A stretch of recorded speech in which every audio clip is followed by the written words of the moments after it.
Amakuru meza Alexis. Turashima Imana bwe. Kubera iki mwaje ino mu Burundi?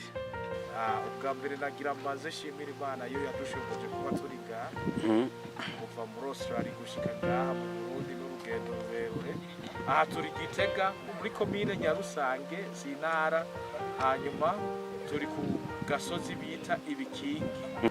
Nuko tumaze kuza ngaha twarakoze igikorwa cy'Imana kandi habonetse abantu benshi bakiraga kiza.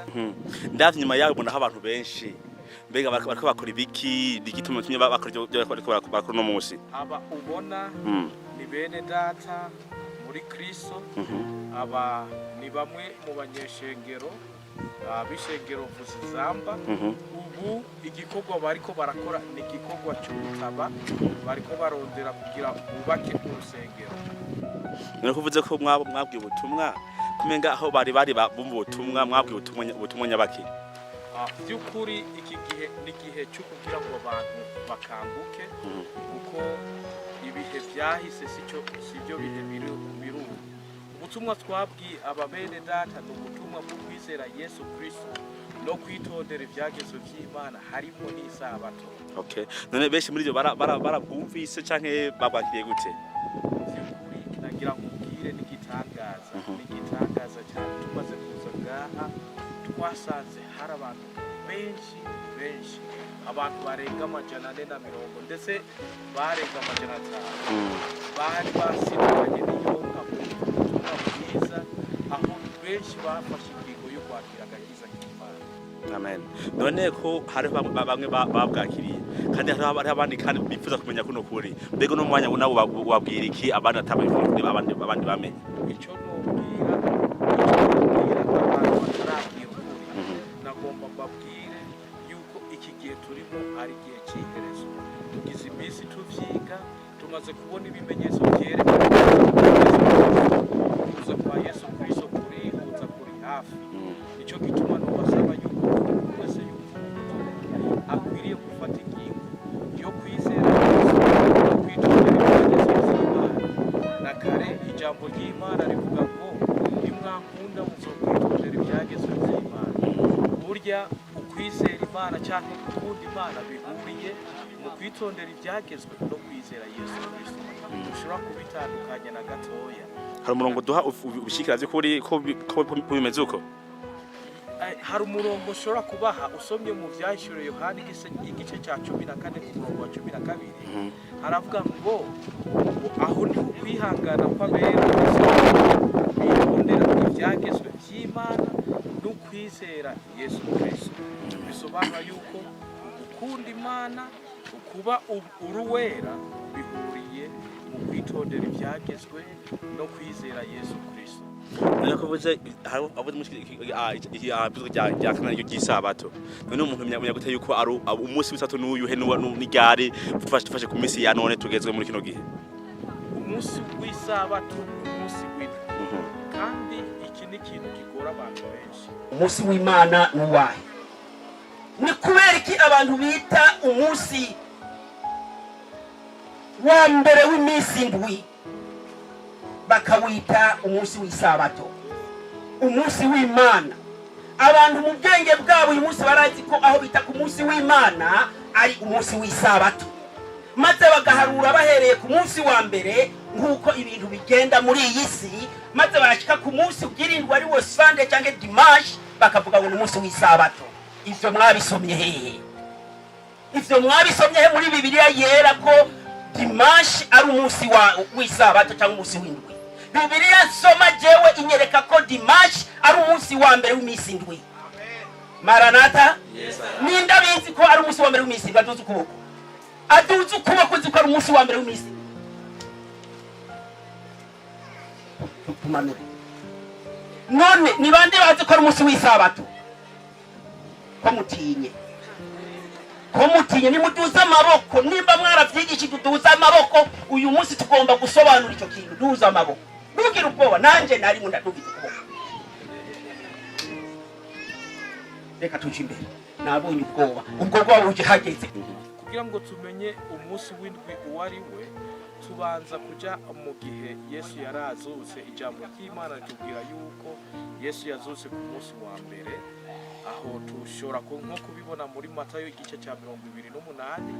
hanyuma ikindi dushobora kwifashisha ko turashobora no kwifashisha mu buzima bwa misi yose mu isi, kuko wanashima isi barazi yuko umunsi wa dimanche ari umunsi wa mbere w'imisi, kuko iyo bahimbaza izuka rya Kristo barihimbaza ku munsi wa mbere w'imisi.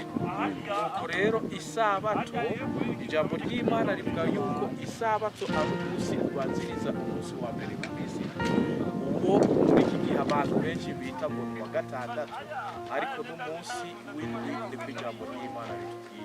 None bitwaye iki nko mu gihe umuntu yoba asenga umunsi wose yishakiye? Ntacyo bitwaye?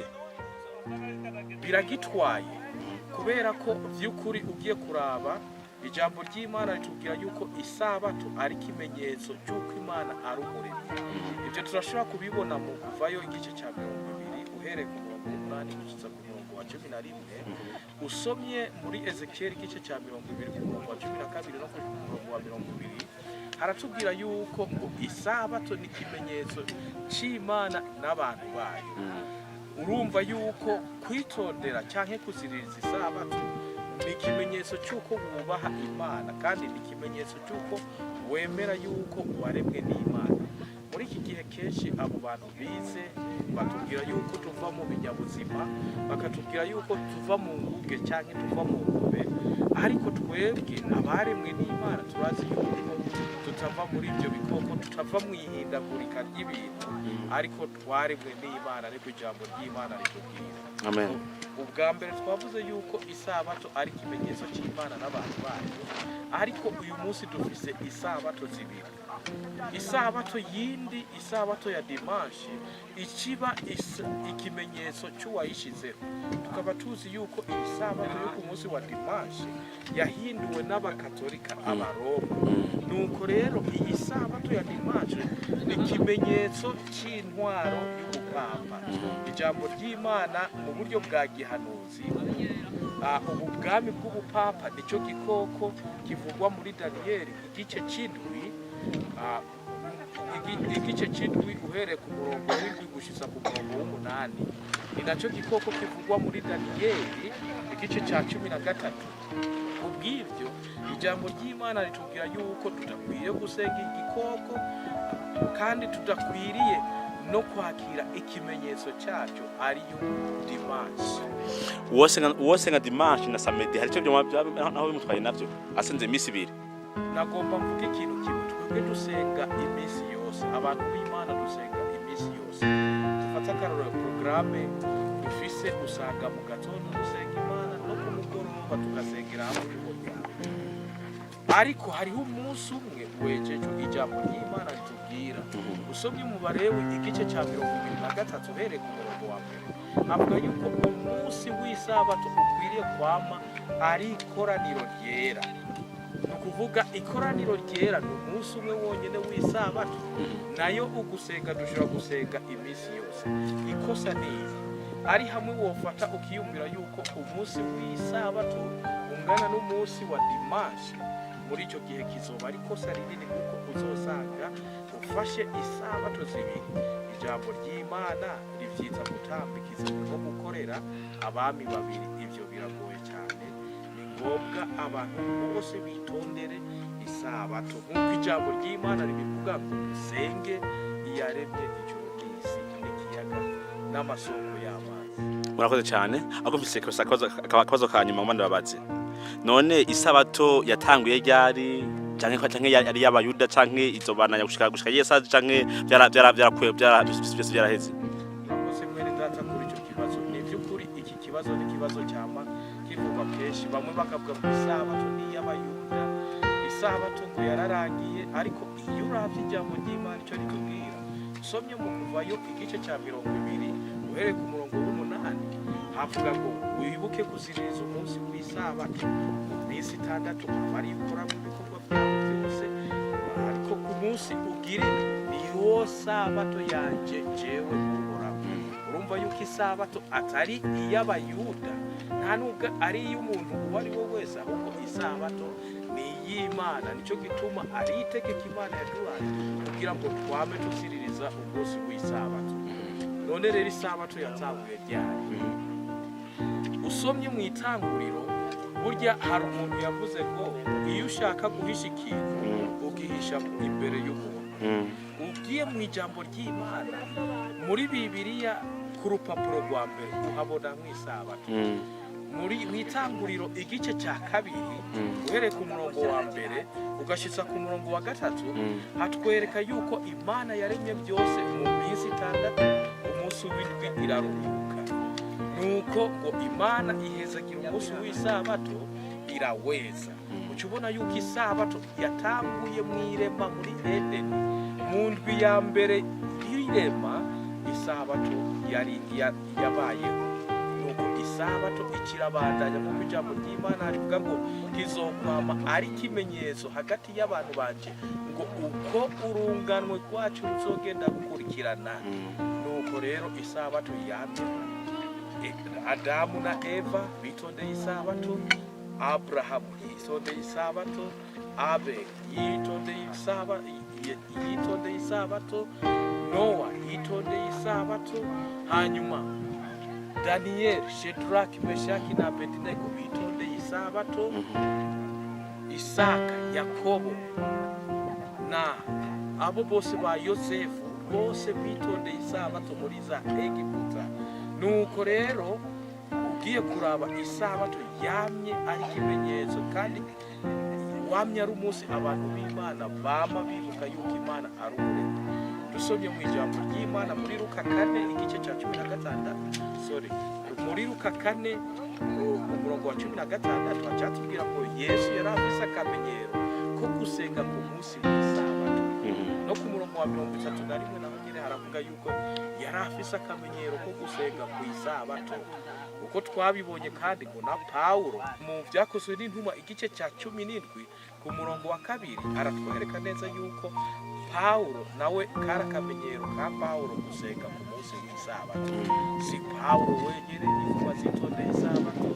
Nuko ijambo ry'Imana rikatubwira ngo no mu gihe cyacu ngo abatazosenga igikoko ni abazoba bitondera ibyagezwe kuroge. None izoherera hanyine mu gihe cyacu nk'izona gushika mu ijuru. Ubajije ikibazo cyiza. Isabato yabayeho isabato yabayeho mu gihe cya Yesu. No mu gihe cyacu ijambo ry'Imana ritubwira yuko abatazosenga igikoko ari abazoba bitondera ibyagezwe bikubiyemo n'isabato.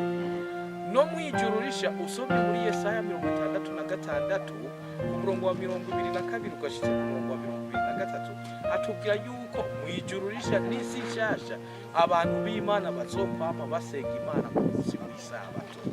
Murakoze, Imana ihamugire cyane gose. Imana ibaha umugisha. Sawa, bye bye.